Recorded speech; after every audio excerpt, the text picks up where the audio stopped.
Nilawali dun eh. Nakasulat Mona Pizza. Ito ang aking order. Ayan ang aking pizza. Muna pizza.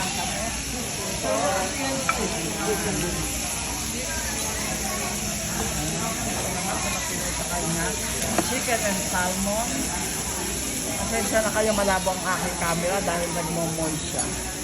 Ayan. Okay, and then, at ano po to, steak to. Yung sa mister ko, alam nila kung ano. Steak ang kanya. Ricardo Steak. Okay. Ayan ang aking sinabi. Yan lang naman ang kinakain na dito. No rice siya talaga. Okay. ito pala, ito. Ang dami ka. Anika pala. Ayan na. Thank you, Lord. Dito lang yun sa Pepper Lunch. SM Pampanga. Bye.